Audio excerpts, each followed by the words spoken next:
Na Band FM, quem ama não esquece.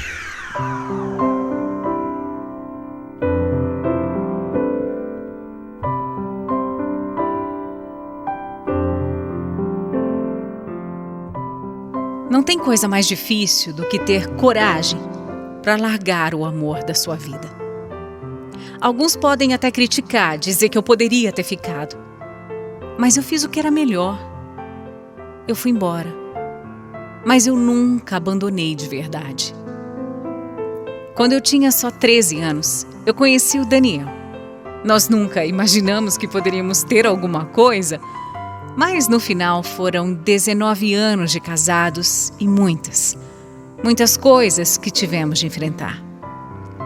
No começo do nosso namoro, os meus pais não apoiavam muito. É que a gente era muito jovem e eles achavam que o Daniel não era uma boa pessoa para mim.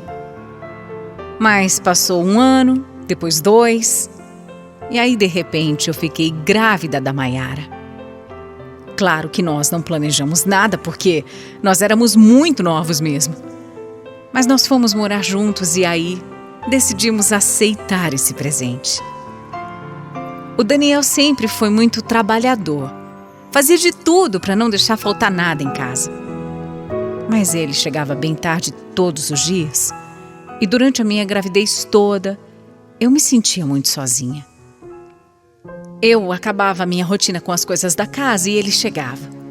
Ele sempre parava para beber alguma coisa, era sempre assim. Quem é que não toma uma cervejinha, né, depois de um dia puxado? As dificuldades financeiras eram muitas naquela época e por isso nós decidimos mudar de cidade. Nós ficamos morando nos fundos da casa da avó dele, que sempre me maltratou demais. Ela chegava até a dizer que eu tinha amantes. Aquela fase foi muito difícil para mim. Para piorar, a minha filha, que tinha apenas 3 anos, deu um susto na gente. E eu não desejo isso para ninguém. Ela teve uma infecção urinária e quando nós levamos ela para o hospital, ela acabou tomando uma medicação que deu uma reação. A minha filhinha de só 3 anos, teve 3 paradas cardíacas. Aquilo me abalou demais. Abalou demais o Daniel, que também sempre foi muito apegado à nossa filha. Os anos passaram e tudo até que era tranquilo. As coisas começaram a mudar mesmo depois de 10 anos de casados. 10 anos depois, de viver com o Daniel, é que as coisas começaram a ficar mais claras. Depois de 1 década, a bebida se tornou o nosso grande problema e a vilã do nosso casamento também. Até hoje eu não sei o que aconteceu para ele passar a beber tanto. Eu não conseguia, recordar quando ele começou a perder a mão com isso. O que eu sei é que aos poucos ele se tornou dependente do álcool. E como qualquer outro vício, Daniel não enxergava a gravidade da situação. Eu vivia dizendo que ele estava tendo um comportamento diferente em relação à bebida, mas ele jamais admitia. O que foi, Graça? Vai, fala, vai. Eu sei que você quer me falar alguma coisa. Fala, não enrola. Dani, você tá bebendo demais. Todo dia é isso. Meu Deus. Você não acha que tá exagerando? Você tá de brincadeira, né? Claro que eu não tô de brincadeira. Olha, deixa eu te falar pela última vez. Eu não aguento mais isso de você ficar regulando o que eu faço, a minha vida. Eu tô cheio dessa coisa de você ficar dizendo que eu tô bebendo demais. Você tá procurando pelo em ovo, pelo amor de Deus. A gente tem que aproveitar a vida. A gente pode aproveitar a vida, mas não enchendo a cara todo dia. Para de beber um pouco. Isso nunca foi um problema, pelo menos até agora. Olha aqui, quer saber de uma coisa? Se você não tá satisfeita, vá embora. Se não tá bom pra você, então sai de casa, ué.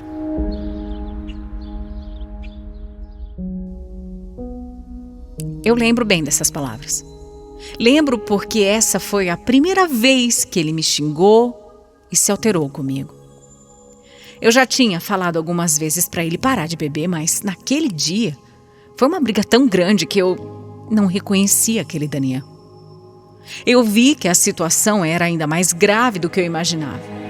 Eu percebi que ele precisava de ajuda urgente, porque senão a coisa ia ficar bem feia.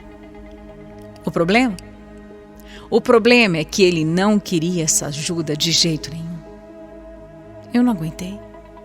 Não aguentei ficar naquela casa. Eu peguei uma muda de roupa minha, uma da minha filha, e eu fui embora.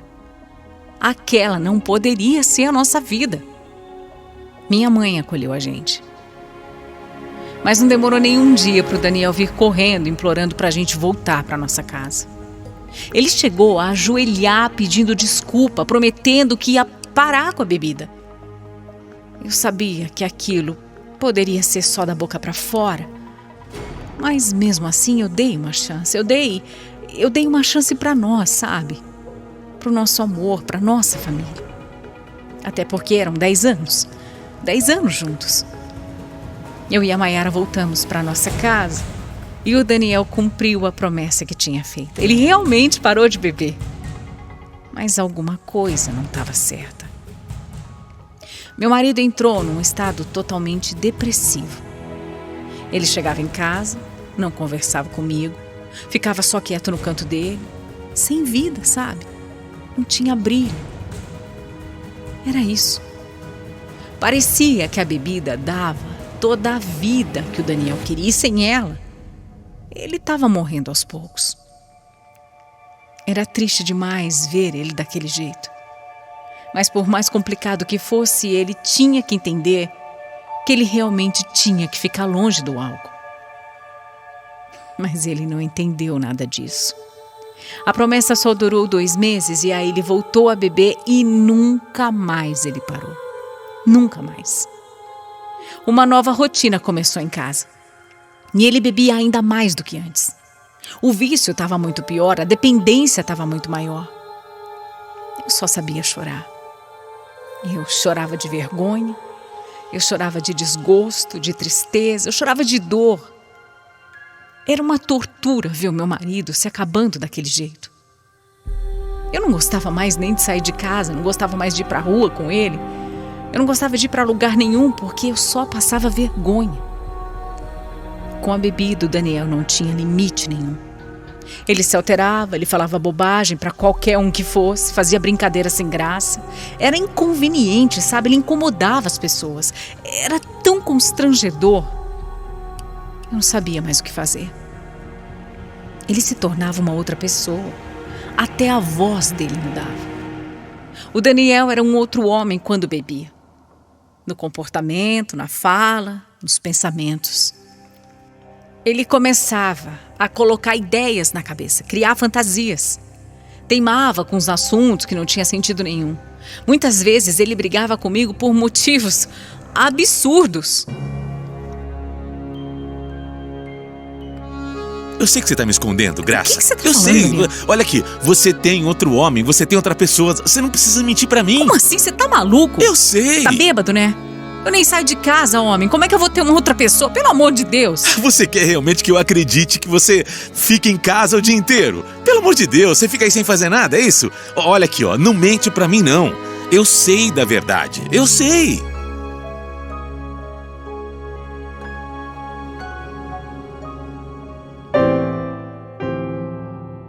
A verdade é que eu vivia trabalhando e quando eu chegava em casa ainda fazia todas as coisas que precisava. Todo o dinheiro que ganhava era para comprar coisas para nossa casa e para nossa filha. Meu dinheiro era todo para sustentar a gente, mas o dinheiro dele, o dinheiro que ele ganhava tinha um destino bem diferente, né? Claro que ele só gastava com o próprio vício. Ele não tinha dó de gastar tudo com bebida. Esse, óbvio, era o motivo, né, de muitas brigas entre a gente. Mas ele tinha a cara de pau de sempre dar a mesma resposta. A vida é curta, tem que aproveitar.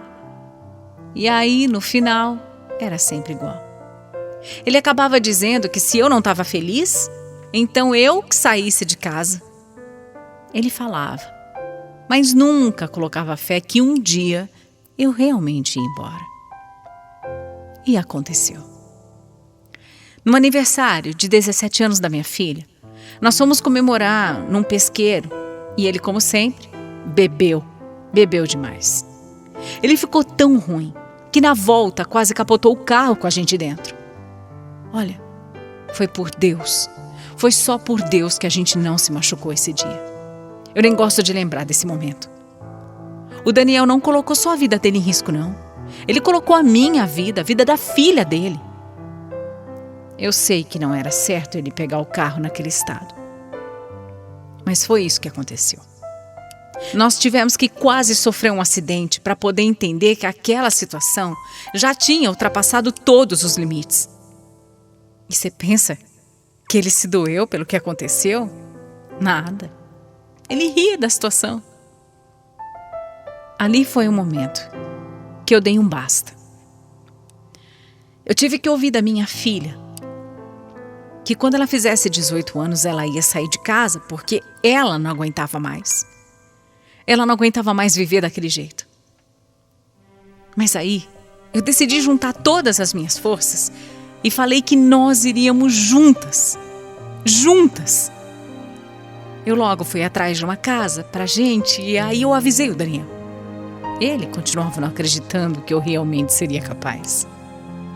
Por isso, assim que eu encontrei a casa para viver com a minha filha, ele surtou.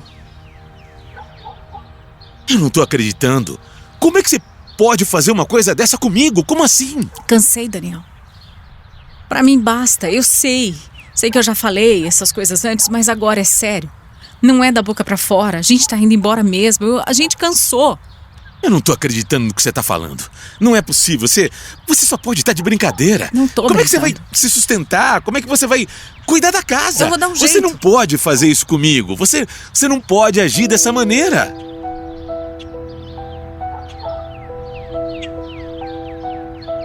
Mas eu não estava fazendo nada com ele.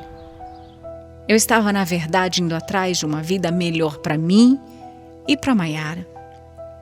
Nos 2 meses seguintes, o Daniel ficou perseguindo a gente, pedindo perdão, fazendo promessas. Promessas que eu sabia que ele não ia cumprir. Inclusive, um tempo depois, ele começou a namorar. Aos poucos, a gente foi se distanciando. Eu até estranhei o contato que ele sempre teve com a filha, de repente parou de ter. Mas depois eu soube que a tal nova mulher tinha ciúmes da relação dele com a própria filha. Durante um bom tempo eu não tive mais notícias dele, até que depois de um tempo ele apareceu na minha casa bêbado, pedindo por um teto porque tinha brigado com a mulher. Eu ajudei. Eu queria ajudar, eu sempre quis ajudar. Ele sempre será o pai da minha filha. Eu jamais viraria as costas para ele. Depois desse dia, a gente não parou mais de se falar. Diz ele que já está há 3 meses sem beber. E, infelizmente, recentemente ele descobriu que está doente. O Daniel emagreceu 42 quilos e não consegue nem mais trabalhar. Hoje nós temos uma boa relação porque eu vejo que ele realmente quer a minha ajuda e no que eu posso, eu ajudo, eu apoio sim. Eu sofri demais na mão dele, não nego. Mas também não nego que o amor entre nós ainda existe. O problema é que toda a dor, todo o sofrimento que ele me fez passar falam muito mais alto. E por isso não tem como eu dar mais uma chance, sabe? Eu sei que eu fui embora, mas eu sinto que eu fui até o meu limite. Eu fiz o que era possível na época, eu fiz de tudo mesmo. Mas Deus sabe o que faz. Não era para ser. De qualquer forma, eu sempre vou cuidar dele. De uma forma ou de outra, eu vou cuidar. Eu estou escrevendo hoje para o Quem Ama Não Esquece para fazer um alerta. Um alerta para todos que passam pelo que o meu marido passou.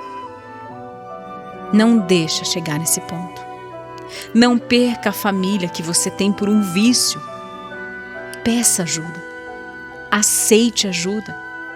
Salve a vida de vocês enquanto ainda dá tempo.